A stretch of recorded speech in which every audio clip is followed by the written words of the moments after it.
Hoje começa abordando um assunto super interessante, que é o tratamento da calvície. O nosso convidado de hoje é o cirurgião plástico, Dr. Márcio Crisóstomo, que está no nosso programa hoje e vai falar um pouquinho sobre o assunto. Tudo bem, doutor Márcio? Bom dia. Bom dia, Mariana. Eu agradeço muito a oportunidade de estar aqui com você e com os seus telespectadores para falar um pouquinho sobre essa cirurgia, que é uma das cirurgias que eu mais gosto, que é o tratamento da calvície. O que vem ser a calvície de fato? Olha, a calvície, ela é a queda dos cabelos. Ela tem inúmeras causas, como anemia, algumas doenças, distúrbios hormonais, doenças da tireoide, desnutrição, perda de peso, várias causas. Mas a principal causa é a alopécia androgenética, que é uma entidade que acomete pessoas que têm uma predisposição genética a perder os fios de cabelo. Isso acomete mais os homens, certo? E estudos mostram que aproximadamente 50% dos homens com mais de 40 anos apresentam algum grau de alopecia androgenética. E a partir de que idade ela se manifesta, a calvície? Olha, como eu lhe falei, 50% dos homens a partir de 40 anos têm algum grau de alopecia androgenética. Mas nós temos pacientes que nos procuram com a idade de 16, 17, 18 anos, que já começam a se preocupar com a perda acentuada dos cabelos. Márcio, agora falando um pouquinho do tratamento, que tipo de tratamento é aplicado? Bom, para você fazer um tratamento, primeiro é necessário identificar a causa.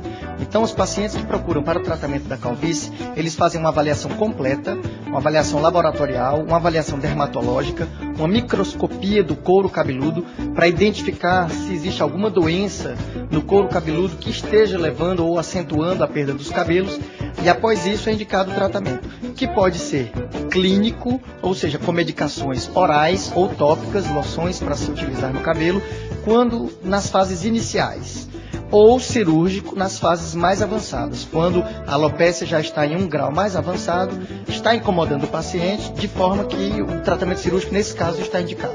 Então, no caso da cirurgia, como é feito? Bom, a cirurgia ela é feita sob anestesia local e sedação. O paciente recebe uma sedação venosa, dorme durante todo o procedimento e é retirado uma faixa de couro cabeludo da região posterior da cabeça. Porque o cabelo que nós temos, a parte posterior, ela geneticamente é diferente da parte superior. Você não vê ninguém com calvície na região posterior da cabeça. Então é retirada uma faixa de couro cabeludo da região posterior da cabeça. Essa faixa de couro cabeludo é trabalhada por uma equipe especializada, munida de microscópios e lentes de aumento, que dividem esse couro cabeludo em unidades bastante fininhas, de 1, 2 até 5 fios de cabelo. Isso é que difere as técnicas mais modernas das técnicas antigas, que deixavam um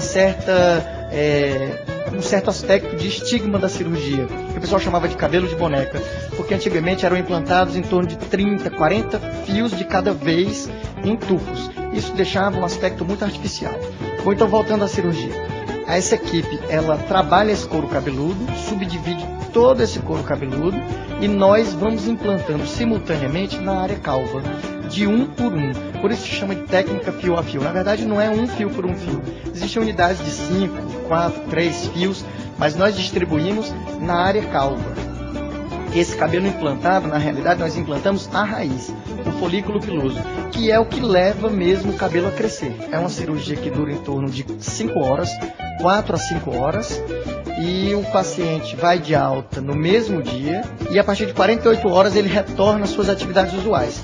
Claro que atividades usuais leves, ele fica afastado de atividades mais pesadas, como esportes, praia, piscina, sol forte, mas as atividades profissionais usuais, o paciente está liberado a partir de 48 horas. Doutor Márcio, assim, uma dúvida, assim, às vezes a pessoa calva tem um grande receio de fazer o tratamento e isso ficar de uma maneira muito artificial. As pessoas hoje, principalmente os homens, têm muito receio disso. Ah, não, vai dar para perceber que foi colocado o cabelo e tudo, quer dizer, o tratamento foi feito. E você estava me explicando, quer dizer, hoje, pelo procedimento ser fio a fio, dá um aspecto bem natural, né? O grande diferencial do tratamento da calvície hoje em dia, o tratamento cirúrgico, é a naturalidade do resultado. como são transplantados unidades muito finas, como nós dividimos isso? Na parte da frente, que é a parte mais visível, nós colocamos as unidades mais finas, que contém 1 e 2 fios. Inicialmente fica até um pouco ralo. O paciente olha e diz, doutor, eu gostaria que ficasse mais cheio, mas na verdade isso dá uma naturalidade de resultados. Na parte mais posterior, nós colocamos as unidades mais grossas, 3, 4, 5 fios, o que vai dar mais volume. Então nós temos uma grande naturalidade de resultados hoje em dia, diferente das técnicas que se faziam antigamente. Quando o paciente deseja mais volume, então pode ser realizado um segundo ou até um terceiro procedimento no mesmo paciente, desde que ele tenha desejo por isso e que ele tenha área doadora suficiente para essas cirurgias. Agora o pós-operatório é doloroso? Não, o pós-operatório dessa cirurgia não é doloroso, ele fica com um certo incômodo na parte posterior da cabeça, de onde foi retirado o retalho. Nesse local de onde foi retirado o couro cabeludo, o paciente sempre pergunta, doutor, e esse cabelo nasce de novo? Claro, ele nasce no local onde a gente vai transplantar.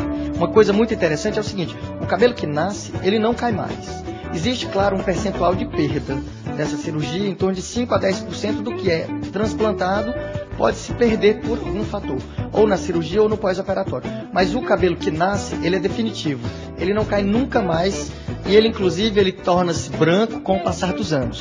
Na região onde foi retirado o cabelo, fica uma cicatriz, normalmente discreta, e que o próprio cabelo do paciente cobre essa cicatriz. E agora vamos falar de eficiência, né? Qual a eficiência do tratamento, como é que você classifica? Olha, os pacientes normalmente ficam muito satisfeitos com o resultado desse tratamento, principalmente pela naturalidade de resultado. É difícil hoje em dia, alguém que seja tratado com as técnicas mais modernas, ele andando na rua, alguém olhar, e como antigamente se fazia, e dizer assim, nossa, aquilo ali foi um implante de cabelo. Então a naturalidade de resultado é o que dá mais satisfação aos pacientes. Quando o paciente deseja mais volume, como eu já falei, não, doutor, eu gostei, está muito natural, mas eu queria mais volume, eu quero que o cabelo fique mais cheio, com mais densidade, pode ser realizado um segundo procedimento. Normalmente os pacientes tendem a fazer um segundo procedimento para ter mais volume, mas o grau de satisfação é muito grande. Que bom, obrigada. Olha, gente, o Dr. Márcio é membro da Sociedade Brasileira de Cirurgia Plástica, é cirurgião plástico também, e ex-aluno do Dr. Ivo Pitangui, já que a gente está abordando esse assunto, estética. Como é que foi essa sua visita, tá atuando e aprendendo um pouco mais, fazendo cursos com o Dr. Ivo Pitangui, que é o mestre da cirurgia plástica, né? Eu trabalhei com o professor Pitangui durante 3 anos e meio, foi um curso de pós-graduação, onde eu me especializei em cirurgia plástica, inclusive foi na clínica dele, onde eu obtive o treinamento para realizar esse tipo de cirurgia.